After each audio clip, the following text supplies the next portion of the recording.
வரை இறைவனையே அஞ்சி நாளும் வாழ வேண்டும். இருக்கும் வரை இறைவனையே அஞ்சி நாளும் வாழ வேண்டும். அவன் தந்து விட்ட கடமைகளை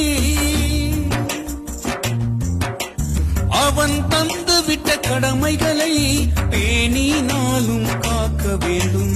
அவன் தந்து விட்ட கடமைகளை பேணி நாளும் காக்க வேண்டும். நிலையில்லாத வாழ்க்கையிலே நிலைக்கும் என்றே நினைக்கிறான். நிலையில்லாத வாழ்க்கையிலே நிலைக்கும் என்றே நினைக்கிறான். கதை முடிந்து போன பின்னே கபரினிலே கலங்குகிறான். கதை முடிந்து போன பின்னே கபரினிலே கலங்குகிறான்.